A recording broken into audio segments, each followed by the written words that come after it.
Good morning, dears. This is Dizon Hybrid Campus.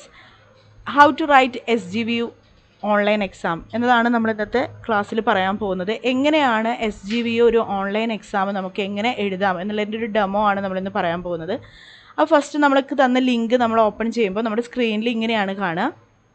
അപ്പോൾ അതിൽ നമ്മൾ മസ്റ്റായിട്ട് ചെയ്യേണ്ടത് എന്താണെന്ന് വെച്ചാൽ important news and instructions read before giving examination. നമ്മൾ എക്സാം അറ്റൻഡ് ചെയ്യുന്നതിന് മുൻപ് നിർബന്ധമായിട്ടും അവർ തന്നിട്ടുള്ള ഇൻസ്ട്രക്ഷൻസ് നമ്മൾ വായിച്ച് നോക്കണം. അതിൽ വ്യക്തമായിട്ട് ഫസ്റ്റിൽ തന്നെ നമുക്ക് തരുന്ന ഇൻസ്ട്രക്ഷനാണ് students should not give their exams on laptop or desktop computer and not on mobile phones. എന്താണ്, ഒരിക്കലും മൊബൈൽ ഫോണിൽ നിങ്ങളുടെ എക്സാമുകൾ എഴുതാൻ പാടില്ല.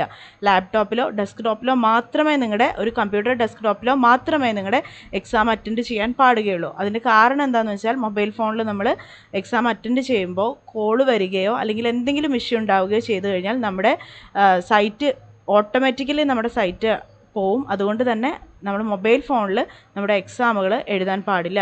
നിർബന്ധമായും ലാപ്ടോപ്പിലോ കമ്പ്യൂട്ടർ ഡെസ്ക്ടോപ്പിലോ മാത്രമേ എക്സാം അറ്റൻഡ് ചെയ്യാൻ പാടുകയുള്ളൂ.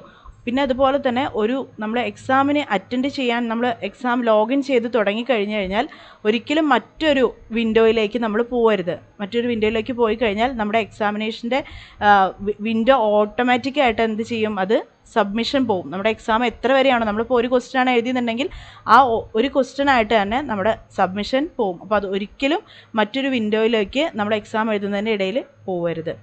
സോ അത് കഴിഞ്ഞതിന് ശേഷം നമ്മൾ നോക്കേണ്ട കാര്യം എന്താണെന്ന് വെച്ചാൽ നമുക്ക് തന്ന SID പാസ്വേഡ് വളരെ കറക്റ്റായിട്ട് നമ്മൾ എന്ത് ചെയ്യണം, ഇവിടെ കൊടുക്കണം. നമ്മുടെ SIDയും പാസ്വേഡും വളരെ കറക്റ്റായിട്ട് വേണം, നമ്മൾ തെറ്റിപ്പോവാതെ കറക്റ്റായിട്ട് തന്നെ നമ്മളവിടെ SID എഴുതണം. അതിൻ്റെ താഴെ പാസ്വേഡ് നമ്മൾ കൊടുത്തിരിക്കണം.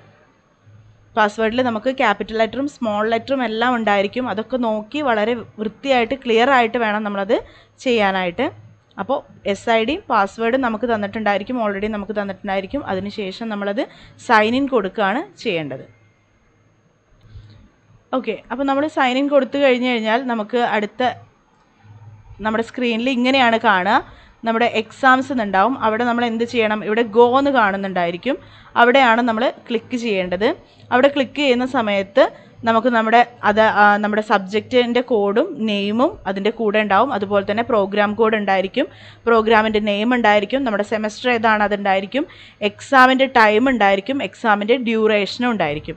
അപ്പോൾ നമ്മൾ ശ്രദ്ധിക്കേണ്ടത് നമ്മുടെ പേര് തന്നെ അല്ലേ, നമുക്കുള്ള സബ്ജക്റ്റ് തന്നെ അല്ലേ, നമ്മുടെ പ്രോഗ്രാം അല്ലേ, പ്രോഗ്രാമിൻ്റെ കോഡ് അത് തന്നെ അല്ലേ, സെമസ്റ്റർ അതല്ലേ, അതുപോലെ തന്നെ എക്സാം ടൈമും നമ്മൾ ശ്രദ്ധിക്കണം. വളരെ വൃത്തിയായിട്ട് അത് വളരെ ക്ലിയർ ആയിട്ട് നമ്മളത് ശ്രദ്ധിക്കണം. അതിന് ശേഷമാണ് നമ്മൾ അതിൻ്റെ അറ്റംപ്റ്റ് നൗ എന്നുള്ളത് കൊടുത്തു കഴിയുമ്പോൾ ഇവിടെ സ്റ്റാർട്ട് എക്സാം എന്നുള്ളത് ഒരു സ്ക്രീന് വരും. അപ്പോൾ ഇങ്ങനെ സ്റ്റാർട്ട് എക്സാം നമ്മൾ കൊടുത്തു കഴിഞ്ഞ് കഴിഞ്ഞാൽ ഇവിടെ നമ്മുടെ ക്വസ്റ്റ്യൻസ് വരും. ഇവിടെ ക്വസ്റ്റ്യൻസ് വന്നു കഴിഞ്ഞാൽ നമ്മൾ ഫസ്റ്റ് ക്വസ്റ്റ്യൻ നമ്പർ 1 നമ്മൾ അടിച്ചു കഴിഞ്ഞ് കഴിഞ്ഞാൽ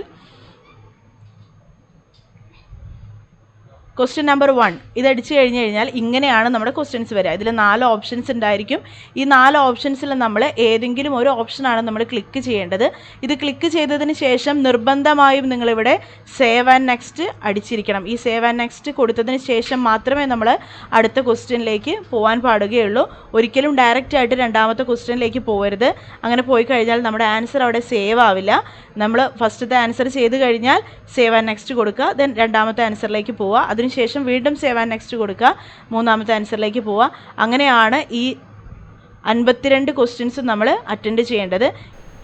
ഓരോ ക്വസ്റ്റ്യനും ആൻസർ ചെയ്ത് കഴിഞ്ഞ് കഴിഞ്ഞാൽ നിങ്ങൾ ശ്രദ്ധിക്കേണ്ട കാര്യം എന്താണെന്ന് വെച്ചാൽ ഓരോ ക്വസ്റ്റ്യൻ നമ്പറിലും ഇങ്ങനെ ഗ്രീൻ കളർ വരുന്നില്ലേ എന്നുള്ളത് നോക്കണം.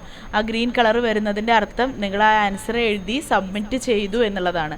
നമ്മൾ എഴുതാത്ത ക്വസ്റ്റ്യനുകൾക്കാണ് റെഡ് കളർ വരുന്നത്. അപ്പോൾ നമ്മൾ ഏതൊക്കെ ക്വസ്റ്റ്യൻ എഴുതിയിട്ടില്ല ലാസ്റ്റ് നമുക്ക് സബ്മിറ്റ് ചെയ്യണമെന്നുണ്ടെങ്കിൽ ആ റെഡ് കളറിലുള്ളത് പോയിട്ട് നമ്മൾ ലാസ്റ്റ് നമുക്ക് അറിയുന്ന ക്വസ്റ്റ്യൻസ് നമ്മൾ ലാസ്റ്റ് എഴുതിയാൽ മതിയാവും.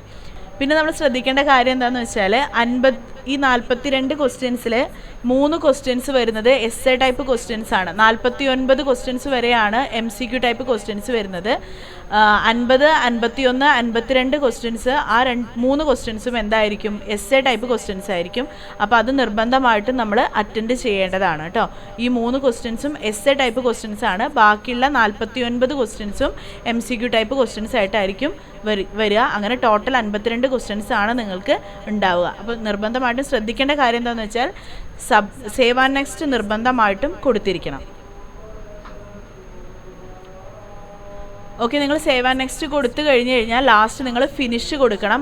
മേലെ കാണുന്ന ഫിനിഷ് അടിക്കണം. ഫിനിഷ് അടിക്കുന്ന സമയത്താണ് നിങ്ങൾക്ക് ലാസ്റ്റ് ഫൈനൽ സബ്മിറ്റ് കാണിക്കും. ആ ഫൈനൽ സബ്മിറ്റ് ക്ലിക്ക് ചെയ്യുമ്പോഴാണ് നിങ്ങളുടെ അസൈൻമെൻറ്റ് അവിടെ സക്സസ്ഫുള്ളി കംപ്ലീറ്റ് ആവുന്നത്. നമ്മളവിടെ അസൈൻമെൻറ്റ് നമ്മുടേത് സബ്മിറ്റ് ആയി എന്നുള്ളതാണ് അതിൻ്റെ അർത്ഥം വരുന്നത്. അപ്പോൾ നമുക്കവിടെ ഒരു താങ്ക് യു എന്ന് പറഞ്ഞിട്ട് നമ്മുടെ സ്ക്രീനിൽ ഇങ്ങനെ കാണിക്കും.